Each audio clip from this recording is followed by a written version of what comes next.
Hey everybody, Stoney here at the Cripple Creek Micro Farm. Got some serious sunshine today. It's going to get hot, at least for us. I want to talk to you about something that's really important with your gardening. Pretty much any kind of crop you're going to be working with, and that's composting. Sitting out here by our compost bin today, it's our compost pile. I guess a bin is one of them things you fancy folks buy. It looks like a big barrel that you throw stuff in and turn it. Our bin or pile is about 10 foot wide by 24 feet, and because we produce a lot of compost material. And some keys that you need to remember for composting.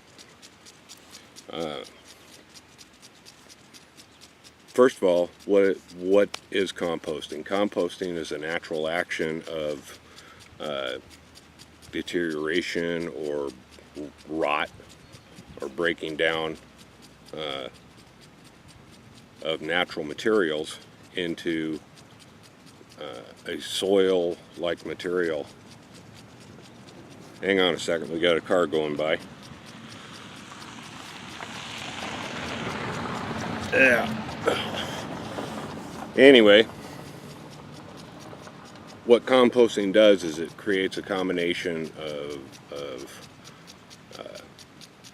nitrogen and carbon-rich material that you use to supplement your soil. Now, there's a difference between dirt and soil.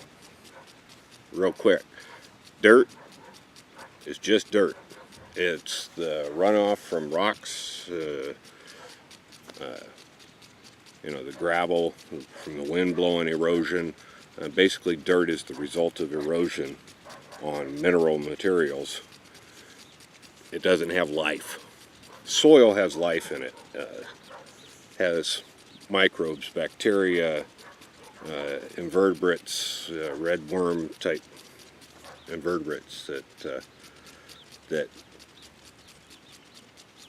live in the soil, and they break down and change the materials that are in the soil to change the balance of what's there. Now for your compost, what you're looking for is to add things that produce nitrogen and things that produce carbon. Green, brown. Your greens are your nitrogen-rich materials, grass clippings, plants that you're done with but they haven't died off yet,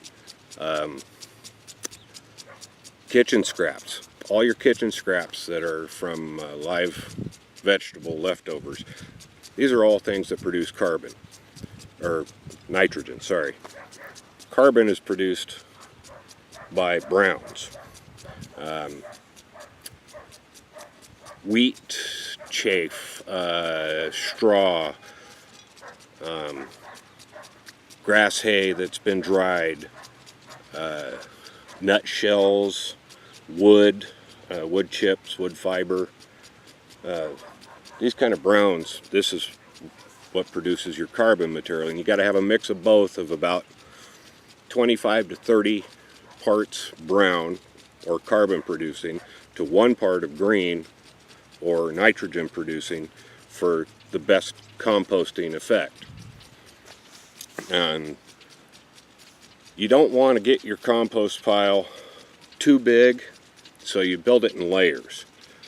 Start out, I prefer to start out with the nitrogen based material, like grass clippings, and then cover that with a thin layer of carbon based or carbon producing materials,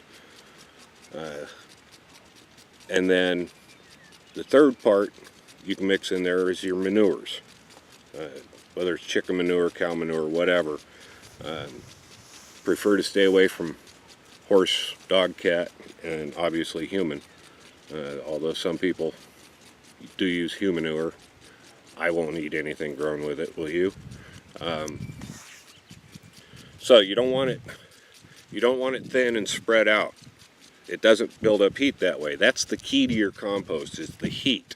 The heat that it produces breaks down the components into the nitrogen and carbon that's required to make it a rich soil additive.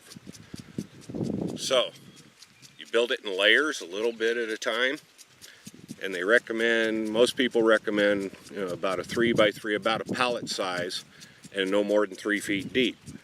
Well, if you're not at least 3 feet deep in that small area, you're not going to produce the heat that's required. And if you get up to a big pile like haystack pile, it's going to be too dry. It's going to heat and burn too fast. So, like ours, because it's so wide and long, a 2-foot depth is plenty for cooking. The typical properly built compost pile with the right mix of nitrogen producers to carbon producers is going to run anywhere from 90 to 130, 140 degrees. 130 is ideal. If you can maintain at about 130 degrees, and they make stick thermometers, they got a prong on them about a foot long that you can stick down in there and check, or you can just dig a hole down right through the middle of it and hand test it if you like. Most seeds and bacteria that end up in compost piles, if you get it up over 190, it's going to kill anything that's in there. So you can throw dandelion seeds in there, it'll sterilize them. But maintain between 100 and say 125, 135, 130 is your ideal for breakdown. You got to have moisture. You want it damp, but you don't want to have it to where if you step in the middle of your compost pile, you've got squishy composty coming out the sides. That's too wet. Wet season and cold season like winter come along, you need to cover it up, put a tarp over it, hold it down with bricks or tires or whatever to maintain that heat and control the humidity that's in there.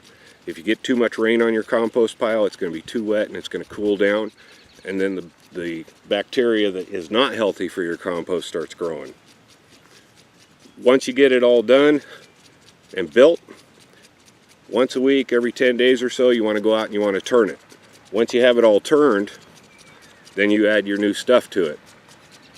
And remember, 25 to 30 parts of brown or carbon producing to 1 part of green or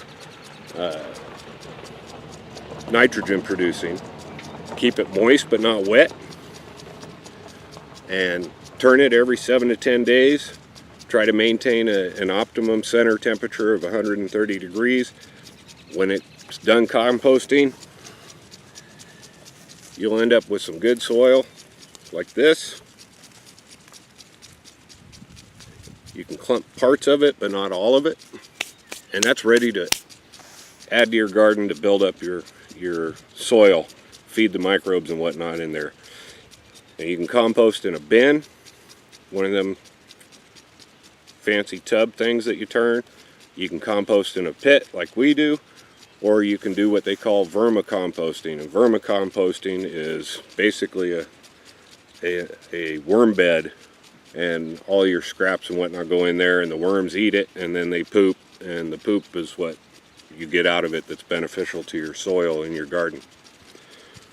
So I hope you got something good out of this. I'll put a couple of links on the Facebook part of this, and be sure you give us feedback, thumbs up, subscribe, go up top and hit the follow us on Facebook and follow us there too. See you next time. Stony Cripple Creek Microfarms. Have a great day.